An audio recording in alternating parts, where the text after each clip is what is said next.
प्रति क्विंटल धान के लिए देने का, कर्जा माफी करने का,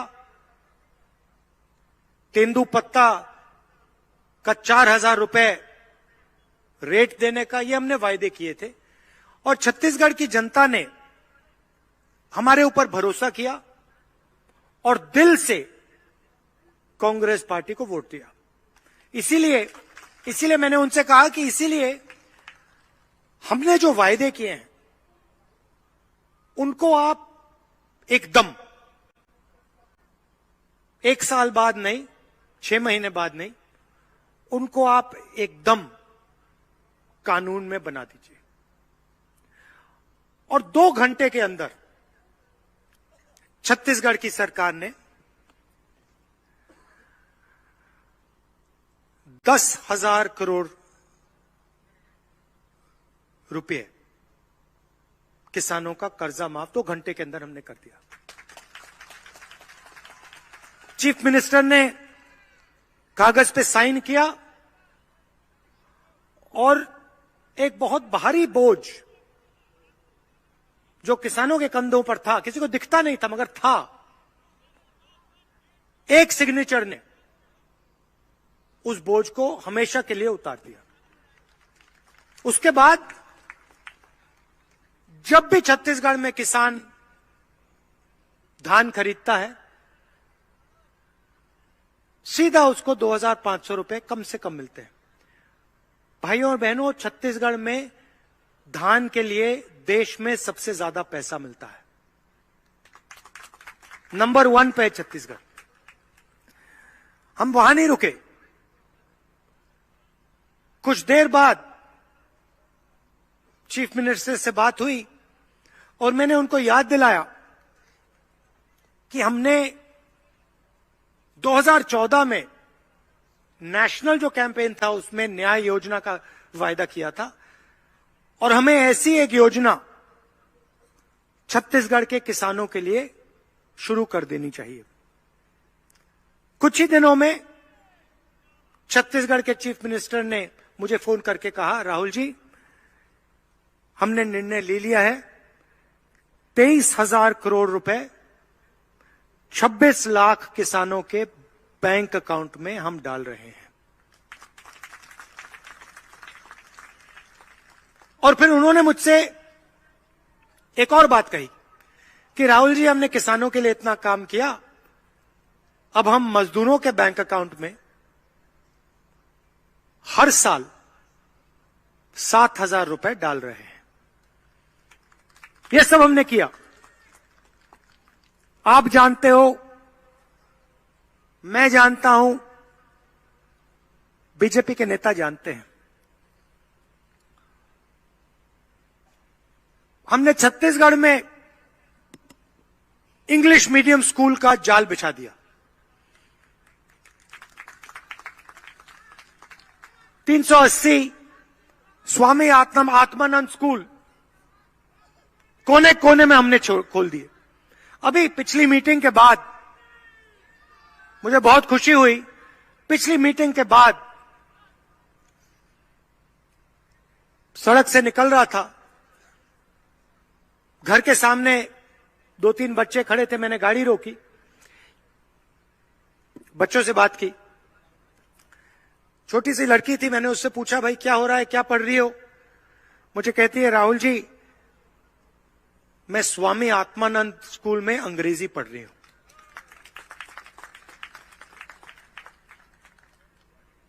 अब आप बीजेपी के किसी नेता से पूछिए, वो आपको कहेंगे, देखिए छत्तीसगढ़ी मत पढ़िए, अंग्रेजी मत पढ़िए, हिंदी पढ़िए। हिंदी पढ़िए, अंग्रेजी मत पढ़िए, छत्तीसगढ़ी मत पढ़िए। मगर अगर आप उनसे पूछें कि भाई आप कह रहे हो कि हमें अंग्रेजी नहीं पढ़नी चाहिए, एक बात बताओ, आपके बच्चे कहां पढ़ते हैं? तो वो आपको जवाब देंगे, हमारे बच्चे तो इंग्लिश मीडियम में पढ़ते हैं। उनके बच्चे इंग्लिश मीडियम में पढ़ते हैं, मगर वो आपको अंग्रेजी नहीं सिखाना चाहते। वो चाहते हैं कि गरीब लोग अंग्रेजी ना सीखें, उनके बच्चे अंग्रेजी सीखें, कॉल सेंटर में वो काम करें, आईटी का काम वो करें, लाखों रुपए की सैलरी वो ले जाएं, आप ना ले जाओ। हम कहते नहीं, हिंदी सीखो, छत्तीसगढ़ी सीखो, अंग्रेजी सीखो। छत्तीसगढ़ी छत्तीसगढ़ में बात करने के लिए, हिंदी उत्तर प्रदेश, बिहार, मध्य प्रदेश में बात करने के लिए, और किसी विदेशी व्यक्ति से बात करनी हो, विदेश जाना हो, बड़ा सपना देखना हो, तो अंग्रेजी। ये सोच में फर्क है। अब मैं आपको बताता हूं, चीफ मिनिस्टर से मेरी बात हुई,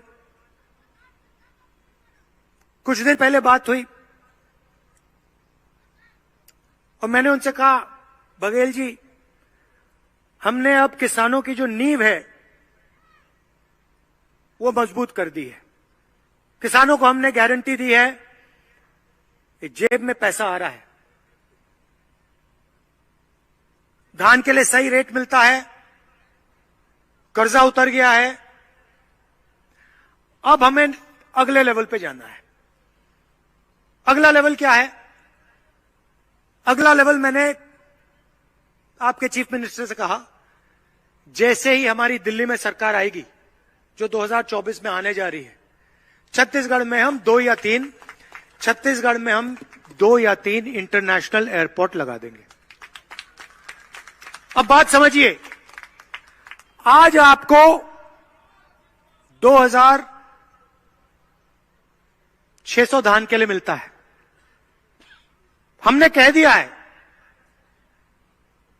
कि चुनाव के बाद ये 3200 तक जाएगा, रुकेगा नहीं ये। हमने कह दिया है 3200 तक ये बढ़ता हुआ जाएगा। 200 यूनिट बिजली के हमने फ्री कर दिए, 40 लाख परिवारों को फायदा होगा इससे। केजी टू पीजी छत्तीसगढ़ को मुफ्त में हम शिक्षा देने वाले हैं। आपको 1 रुपया नहीं देना होगा। बीजेपी के लोग स्कूल कॉलेजेस को प्राइवेटाइज करते हैं, अस्पताल को प्राइवेटाइज करते हैं, अदानी को देते हैं। हम सरकारी स्कूल, सरकारी कॉलेज, सरकारी अस्पताल बना के आपका मुफ्त में इलाज करवाते हैं, मुफ्त में आपकी शिक्षा दिलवाएंगे। तो हमने नींव खड़ी कर दी है। अगला कदम क्या है? अगला कदम इंटरनेशनल एयरपोर्ट के माध्यम से जो आप यहां उगाते हो, चाहे वो धान हो, सब्जी हो, टमाटर हो, आलू हो, उसको विदेश में बेचने का हमारा प्लान है कि छत्तीसगढ़ का किसान सीधा अपना माल हिंदुस्तान में नहीं, अमेरिका में, जापान में, इंग्लैंड में, जर्मनी में सीधा अपना माल वहां बेचे, तो उसे हिंदुस्तान का रेट नहीं, दुनिया का रेट मिले। तो ये हमारा प्लान है। अब देखिए, नरेंद्र मोदी जी आते हैं, जहां भी जाते हैं मेरे बारे में गलत शब्द प्रयोग करते हैं, गाली देते हैं, मुझे उल्टी सीधी बात करते हैं। अच्छा है, मुझे कोई फर्क नहीं पड़ता। देखिए, मैंने आपको अपना लक्ष्य पहले ही बता दिया। मुझे वो कोई भी नाम बोले, मुझे कोई फर्क नहीं पड़ता। मेरा लक्ष्य है, जितना पैसा नरेंद्र मोदी अदानी को देता है, उतना पैसा मैं गरीबों को दूंगा। मैं गिन रहा हूं, 1 रुपया आप अदानी को दोगे, 1 रुपया मैं गरीबों को दूंगा। हर पैसे, जितने पैसे आप दोगे उतना मैं गरीबों को दूंगा, किसानों को, मजदूरों को, छोटे दुकानदारों को, बेरोजगार युवाओं को। और मैं आपको दिखाऊंगा कि असली राजनीति अरबपतियों को मदद करने से नहीं होती है। असली राजनीति किसानों, मजदूरों, छोटे व्यापारी, बेरोजगार युवाओं की मदद करने से होती है। मैं आपको दिखा दूंगा। आपको जो बोलना है बोलो, जो गाली देनी है दो। जितनी गाली आप देते हो उतना मुझे मालूम पड़ता है कि मैं काम सही कर रहा हूं। मतलब जितनी आप गाली दोगे मुझे पता लगता है, हां भैया गाली दे रहा है और अच्छा काम कर रहा हूं और अच्छा काम होगा। चिढ़ मचती है ना, इसलिए तो गाली देते हैं। अब सवाल देखिए, यहां पे ओबीसी भाई बहन बहुत हैं। मैं आपसे पूछना चाहता हूं, आप देश की रीढ़ की हड्डी हो, देश में आपकी आबादी क्या है? आप कितने हो देश में? देखो यहां पे हजारों लोग खड़े हैं, मैं सवाल पूछ रहा हूं, देश में ओबीसी की आबादी क्या है? कोई जवाब नहीं दे सकता।